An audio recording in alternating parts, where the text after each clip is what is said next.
मेरे प्यारे नौजवान साथियों, नमस्कार। आज के मुख्य विषय के तहत मैंने सोचा कि मुझे खासकर एक बहुत ही व्यावहारिक विषय पर बात करना चाहिए, बहुत ही व्यावहारिक मुद्दे पर। अब आप देखिए कि जो टॉपर्स हैं वो अपनी अपनी बातें बता रहे हैं।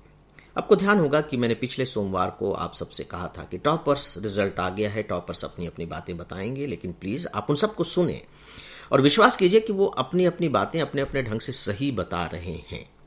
आप उसको हटा दीजिए कि वो किसी कोचिंग में पढ़े हैं या नहीं पढ़े हैं, क्योंकि सामान्यतः देखिए होता यह है कि अगर वो किसी कोचिंग इंस्टीट्यूट में जा कर के बोल रहे हैं या किसी मैगजीन या अखबार के लिए इंटरव्यू दे रहे हैं तो उन पर एक नैतिक दबाव सा कुछ हो जाता है कि उस कोचिंग के बारे में कुछ बताएं या उसके साथ अपने किसी जुड़ाव की चर्चा करें, है ना। वो उनके अपने एक अलग आप यूं कह लीजिए कि मुद्दा होता है, उनकी अपनी एक अलग सोच होती है। आप उस हिस्से को छोड़ दीजिए, लेकिन जो बाकी वो बातें बता रहे हैं उसमें मुझे नहीं लगता है कि ज़्यादा आपको अविश्वास करना चाहिए।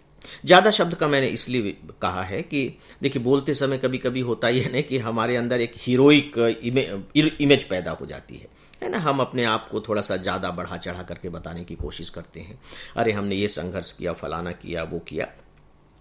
इसीलिए मैंने ज़्यादा की बात कही, लेकिन उससे आपको कोई फर्क नहीं पड़ता है। आप उनकी बातों को सुनिए। यहां जो मेरा मेन मुद्दा है वो ये है कि आप उनकी बातों को बहुत ध्यान से सुनिए और उनकी परिस्थितियों के संदर्भ में सुनिए।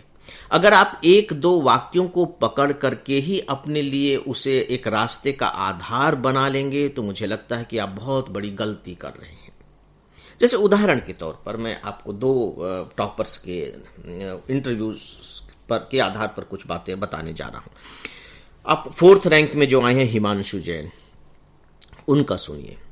इसके बाद 10th रैंक में आई हैं संजीता महापात्र, उनका सुनिए और ध्यान से सुनिए। जैसे संजीता महापात्र की चलिए मैं बात करता हूं। संजीता महापात्र ने यह कहा कि उन्होंने कोई कोचिंग नहीं की, कोई निर्देश नहीं लिया इस तरीके से, और वो अपनी तैयारी करती रही। हिमांशु जैन ने भी लगभग यही बात कही कि उन्होंने कहीं कोई कोचिंग नहीं की और अपने ढंग से वो तैयारी करते रहे।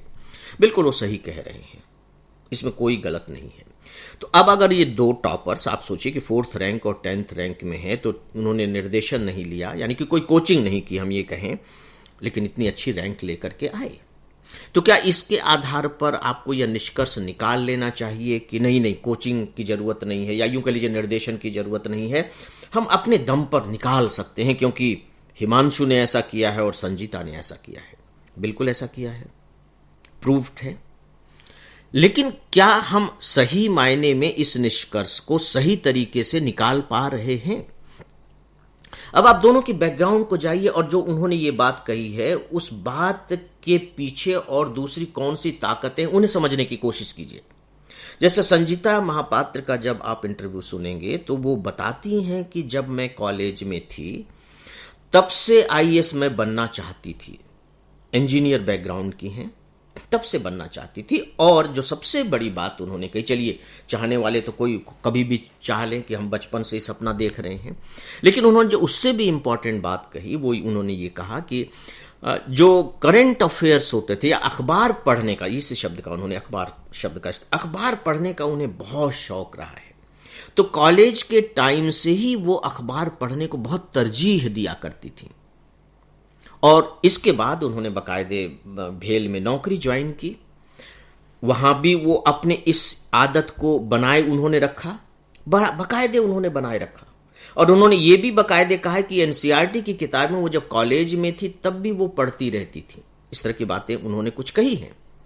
तो अब आप देखिए कि भले ही फिर आप आखिरी में जब सुनते हैं तो फिर आपको सुनने को मिलता है कि उन्होंने फिर 1-1.5 साल पहले, अभी सिलेक्शन से 1-1.5 साल पहले उन्होंने नौकरी छोड़ दी और इसी की तैयारी वो करने लगी।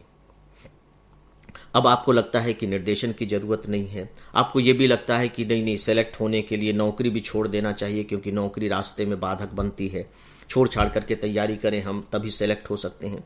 लेकिन फिर आप उन्हीं के इस वाक्य को भूल जाते हैं कि इससे पहले यही संजीता स्टेट सिविल सर्विस में, अपने राज्य के उड़ीसा स्टेट सिविल सर्विस में बाकायदे 2nd रैंक पर आ चुकी हैं, यानी कि उनके हाथ में ऑलरेडी एक नौकरी है जो अच्छी खासी एडमिनिस्ट्रेटिव सर्विस में वो हैं।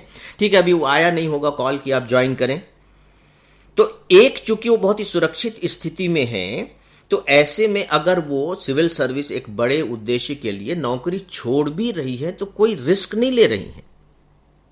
तो उनका ये जो स्टेप है वो पूरी तरह से रिस्कलेस स्टेप है, और उन्होंने फिर ये सोचा कि क्यों नहीं मैं पूरी तरह से इसी में जुट जाऊं, और उन्होंने ऐसा किया।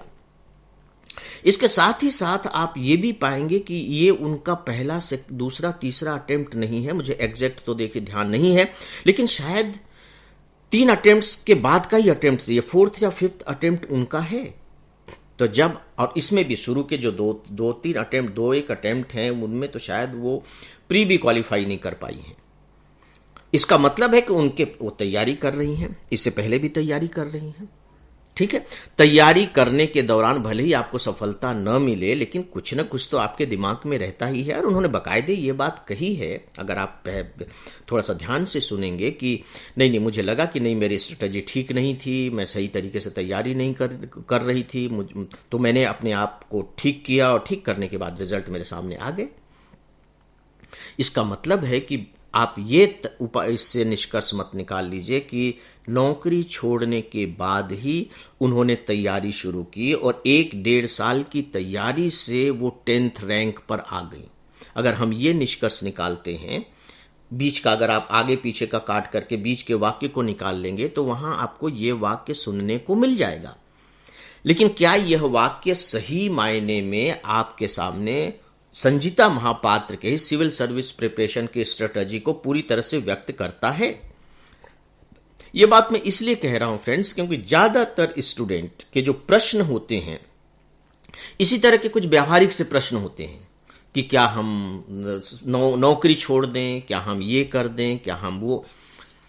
आपको समझना होगा सभी की परिस्थितियां अलग अलग हैं। आप जितने भी टॉपर्स को सुनिए, कितने टॉपर्स अभी कहेंगे, आपको किसी की भी परिस्थिति एक दूसरे के पैरेलल नहीं मिलेगी, एकदम समानांतर नहीं मिलेगी।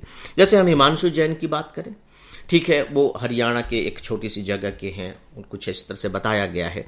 तो हमारे दिमाग में क्या आता है कि अरे यार, ये तो बहुत छोटी सी जगह के हैं, तो छोटी सी जगह पर भी रह करके तैयारी की जा सकती है। क्योंकि मेरे पास इस तरह के मेल आते हैं कि सर मैं अपना गांव छोड़ नहीं सकता, और गांव ऐसा है कि जहां अखबार भी नहीं आता है, नेट बहुत धीरे चलता है, तो क्या मैं तैयारी कर सकता हूं?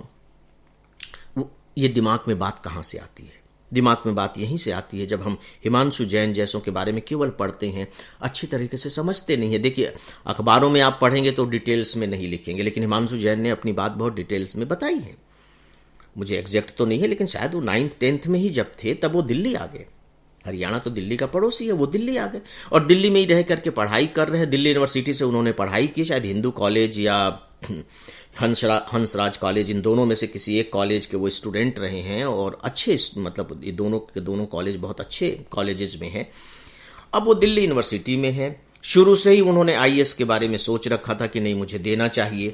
तो अब आप ये बताइए कि जो शुरू से सोच लिया है, जिसने दिल्ली यूनिवर्सिटी में पढ़ रहा है, दिल्ली यूनिवर्सिटी में इसलिए मैं कह रहा हूं कि वहां का माहौल सिविल सर्विस एग्जामिनेशन के प्रिपरेशन की दृष्टि से बहुत अच्छा है ना। वहां आपको ग्रुप मिल जाते हैं। अगर आपको ऐसा ग्रुप मिल जाता है, सही ऑनेस्ट ग्रुप, तो सच में किसी तरह के निर्देशन के गाइडेंस की आपको बिल्कुल जरूरत नहीं है।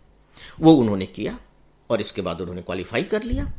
तो आप परिस्थितियों को समझने की कोशिश कीजिए 2 तरीके से। पहला तो यह कि भाई सिविल सर्विस की रिक्वायरमेंट क्या है, और दूसरा यह है कि ठीक है, सिविल सर्विस की रिक्वायरमेंट यह है, मेरी परिस्थिति ये है, तो अब मैं अपनी परिस्थितियों के अनुसार इस रिक्वायरमेंट को कैसे फुलफिल कर सकता हूं। दोस्तों, तभी आप इन टॉपर्स के जो इंटरव्यूज आ रहे हैं, उनसे सही मायने में लाभ उठा पाएंगे। अदरवाइज हो सकता है कि लाभ उठाने की बजाय भटकने की नौबत आ जाए। और मुझे लगता है कि मेरी बात को ध्यान में रखते हुए आप जरूर सुने, और अपने साथ और उनके साथ भी भरपूर न्याय करेंगे। तो दोस्तों, मुख्य विषय के बारे में बस इतना ही। मेरा अभिवादन स्वीकार करें, साथ ही मेरी शुभकामनाएं भी कि आप सब स्वस्थ रहें, प्रसन्न रहें, अपना ध्यान रखें। नमस्कार।